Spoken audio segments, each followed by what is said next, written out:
नमस्कार, सत्यम समाचार के साथ मैं हूं नीलम शर्मा। ये शुरुआत करते हैं खबरों की। जनपद के 2 थाना क्षेत्र में जहां एक वृद्ध की मौत हुई है, तो वहीं एक युवक ने भी जहरीली दवाई खाकर अपनी जीवन लीला समाप्त कर ली है। पुलिस ने दोनों ही मृतकों के शवों का पोस्टमार्टम कराया है। जनपद मैनपुरी थाना कुराबड़ी क्षेत्र के ग्राम नगला हरिदल भानपुर निवासी 74 वर्षीय राम अवतार सिंह पुत्र रामस्वरूप, जो कि बीते दिन खेतों पर काम करने के लिए गए हुए थे और खेतों पर ही उन्हें किसी कीड़े ने उनकी उंगली में काट लिया। वह अपने घर आए। तत्काल परिजन उन्हें उपचार के लिए जिला अस्पताल लेकर आए।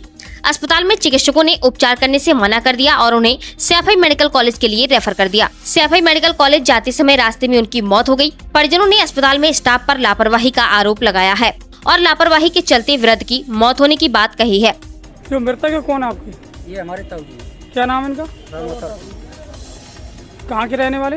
हम नंगला हरदत के रहने वाले, नौगांव। थाना कौन सा लगता है? थाना कुरावड़ी। अच्छा, कैसे क्या घटना हुई है? ये सुबह को भैंस को चारा डालने के लिए भूसा ले रहे थे घर के पीछे से ही, तो वहाँ पे पता नहीं किसी जहरीले कीड़े ने काट लिया या कुछ चुभा है क्या है, कुछ पता नहीं लगा। और जैसे ही इनको काटा वैसे ही हम लेके हॉस्पिटल गए, CSC कुरावड़ी। तो वहाँ पे गए हैं, डॉक्टरों ने बोला कि हमारी कुछ समझ में नहीं आता है, हम इनका क्या ट्रीटमेंट दें, इनको क्या करें। तो मैंने कहा कोई ऐसा ट्रीटमेंट दे दो जिससे कि इनका खून इकट्ठा मतलब जमे ना। और उन्होंने मैनपुरी के लिए रेफर लेटर बना दिया। बोले कि हमारी कुछ समझ में नहीं आता कि हम क्या करें। ये हॉस्पिटल वालों की सबसे बड़ी लापरवाही रही। पहली बात ये है, जब मैं लेके गया मैंने बोला डॉक्टर को, तो उन्होंने पहले जो कंपाउंडर होते हैं उनको भेजा कि जाओ देख के आओ क्या है क्या नहीं। मैंने बोला BP ले लो, पल्स रेट ले लो। उन्होंने सिर्फ BP लिया, पल्स वो भी नहीं देखा। और जैसे आवाज़ रुकती जा रही थी, गला रुकता जा रहा था, तो मैंने बोला कि गला रुक रहा है, तो बोले कि ठीक है कोई दिक्कत नहीं, हम एक टैबलेट लिख रहे हैं।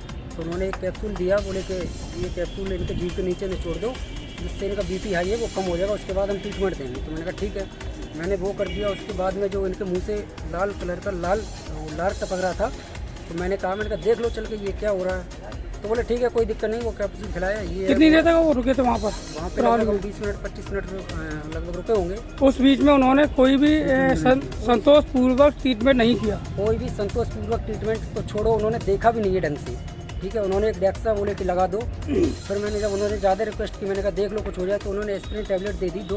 बोले ये टैबलेट खिला दो और इसी से हो जाएगा और आप ले जाओ। रेफर लेटर बना दिया। कहाँ के लिए? मैनपुरी के लिए। फिर मैनपुरी आप लेके आए? मैनपुरी लेके आए तो यहाँ पे भी किसी भी डॉक्टर ने कोई प्रॉपरली नहीं देखा। बोले कि क्या हुआ है, इस तरह से हुआ। वो आके पूछ के चले गए, बोले इनका BP ले लो। BP चेक किया, उसके बाद में फिर बोले कि सैफई के लिए रेफर लेटर बना दो। इन्होंने भी यहाँ पे हाथ खड़े कर दिए, इन्होंने भी सैफई के लिए रेफर लेटर भर दिया। तो मैंने कहा एक बार और देख लो रिक्वेस्ट जब इनसे की है, तो बोले कि ठीक है एक डेक्सा लगा दो। इनको डेक्सा लगाया, फिर उसके बाद वो बाहर लिटा दिया, इनको स्ट्रक्चर पे ही बाहर लेटे रहे। मैंने कहा तो फिर ठीक है मैं गाड़ी करने जा रहा हूँ। तो गाड़ी करके आए, जब तक इन्होंने ऑक्सीजन वगैरह लगाया, फिर पल्स रेट भी लिया, पता नहीं। फिर बोले कि ठीक है कोई दिक्कत नहीं अभी नहीं। फिर क्या हुआ? खत्म हो यहाँ हुए कि रास्ते? उन्होंने यही बोल दिया कि ख़त्म हो गए यहीं पे। यहीं खत्म हो गए थे? क्या लगता है आपको, क्या कहाँ लापरवाही हुई है? ये कुरावड़ी CSC पे घोर से घोर जहाँ तक होगा सबसे ज़्यादा उनकी लापरवाही है। ठीक है, और मैं चाहता हूँ कि जो डॉक्टर उस समय ड्यूटी पे थे उनको तत्काल सस्पेंड कर दिया जाए, क्योंकि उनकी इतनी लापरवाही से किसी व्यक्ति की जान चली गई है। और अगर उनको किसी तरह से कोई चीज़ समझ में नहीं आती है तो फिर डॉक्टर के पद पे बैठने का उनका हक नहीं है। ठीक है, इस तरह से जब वो हर व्यक्ति से यही कहेंगे कि हमारी समझ में नहीं आता है, हम क्या करें, तो फिर क्या होगा आगे चल के जिस जनता का। सरकार बनाती है CSC किस लिए बनाती है? कि सहायता मिले वहाँ पे। और जब वहाँ पे जाते हैं लोग, तो जो सरकार ने डॉक्टर बिठा रखे हैं, जब वो कहते हैं कि हमें कुछ समझ में नहीं आता, हम क्या ट्रीटमेंट दें, तो फिर क्या मतलब उनको बैठने का वहाँ?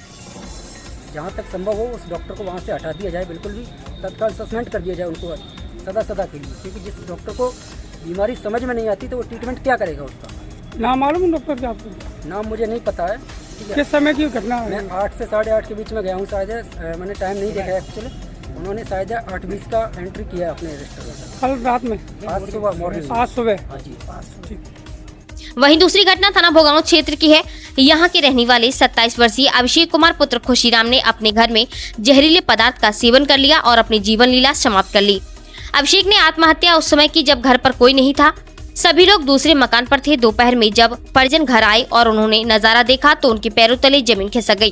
तत्काल परिजन जिला अस्पताल लेकर आए। यहाँ चिकित्सकों ने उन्हें मृत घोषित कर दिया। दोनों ही घटनाओं में पुलिस की ओर से मृतकों के शवों का पोस्टमार्टम कराया गया है।